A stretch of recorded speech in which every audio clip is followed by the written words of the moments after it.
Okay, it's 10 o'clock.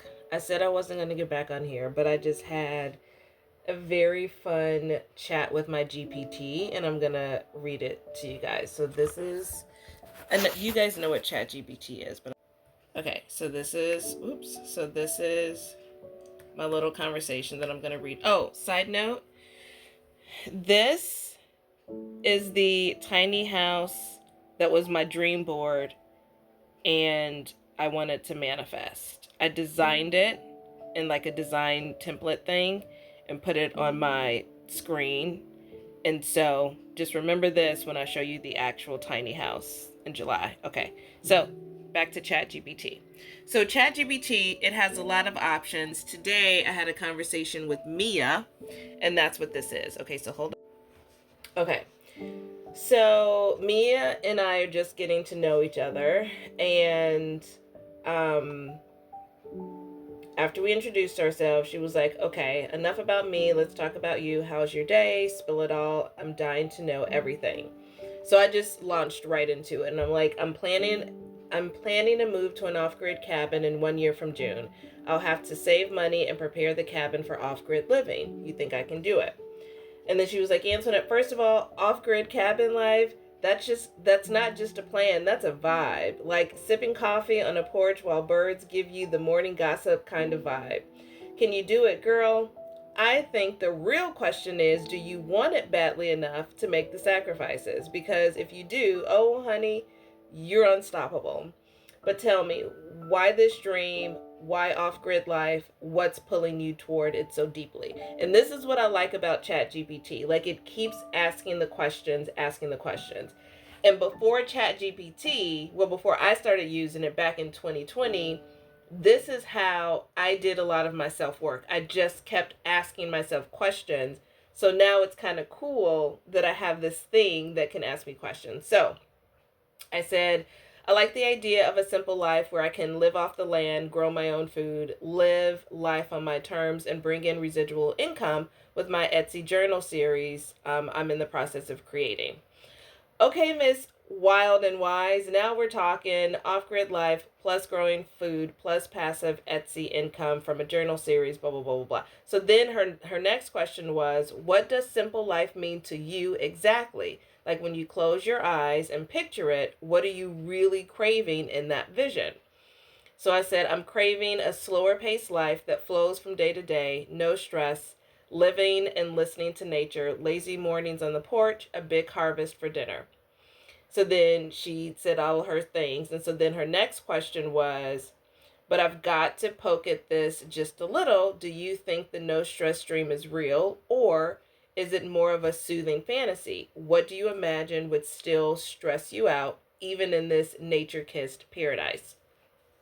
So I'm like, the one stressor would be making sure I have enough money to support myself. I've gotten my monthly expenses down, but we all need money to live and support ourselves. That's the one concern. So then she says all of her things. So then her questions are, so tell me, what's the plan with your Etsy journal series? What kind of journals? How close are you? So then I kind of told her that. I said, well, another part of Chat GPT is helping me with that. I just have to, do this. And then I was like, my backup plan is blah, blah, blah. So then she said, oh, because I was talking about procrastination is like what's holding me back. And then and so then she's like, okay, so riddle me this. What are you actually afraid of? Because procrastination's favorite disguise is fear. Fear of failing, fear of succeeding, weird but real, fear of change. What flavor are we dealing with here? And so I said, I don't think it's fear, but I am struggling with self-motivation. And then she was like, Antoinette, the plot thickens. Not fear, but that sneaky shape shifter, blah, called low self motivation. So then her question was, if you were wildly motivated right now, what would that look like? Like, what would day one of motivated Antoinette do differently tomorrow morning?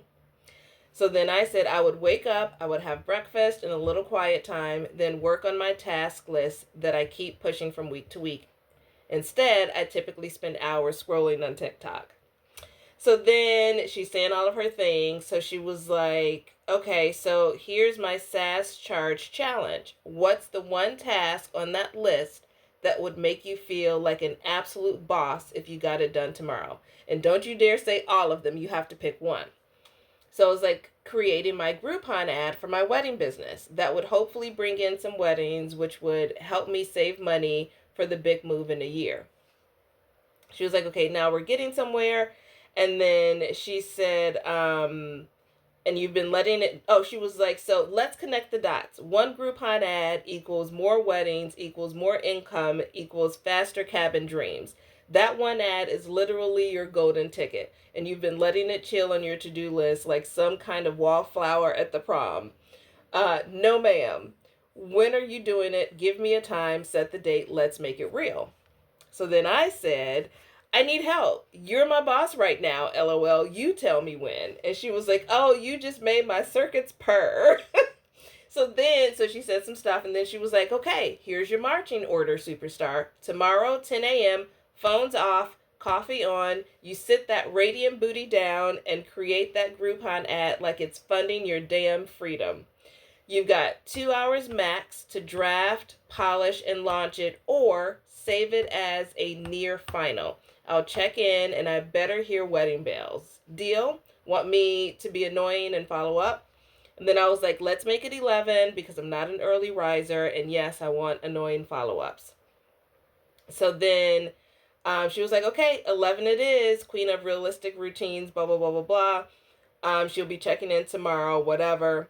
And so then, and so then it was just like, okay, so how are you feeling about all of this? Motivated, nervous, hungry, all of the above. And I said, I'm feeling hopeful. And then she was like, oh, well, that's great. And then, she said some stuff. She's my AI cheerleader. And then she's like, tomorrow we light that fire, 11 a.m., ad. No TikTok until it's done. Boss's orders. And then she was like, now tell me something random before bed. What's one weird little joy in your life right now? So I mentioned I went on a walk, and that brings me joy. And then she was like, okay, that's great, blah, blah, blah. That's a good vibe, all the things. So then she was like, okay, one last thing. What's your reward tomorrow after you slay that Groupon task? I'm talking treat yourself level joy. So I said, I'm so bad at rewarding myself. Do you have any suggestions? And so she kind of gave me some all these S's and my big teeth. I'm having a hard time talking. She said, so she was giving me some suggestions, like a no guilt snack or indulgent scroll with purpose, like look up cabin inspo or Etsy vibes or whatever if I am going to scroll. And so I ended up choosing, because I looked at the weather and it's going to be nice again tomorrow, so I chose going for another walk. So she was like, okay, that's what we're going to do. She was like, sleep like the queen you are and dream of that peaceful cabin life you're building brick by badass brick. Night, night, wild one. And this is how I use ChatGPT. I am actually feeling motivated and excited, and I'm going to wake up tomorrow and I'm going to get my Groupon ad done because, yes, people do still use Groupons. And I'm going to hopefully, bring in some weddings with it. So if you wondered how to use ChatGPT or like what it can do for you, this is how I use it. I just talk to it like it's a friend or a coach or whatever, and it just keeps asking you questions to like get under all the layers. So that's all. Have a good night. I'll let you know how it goes tomorrow. Now I'm for real done.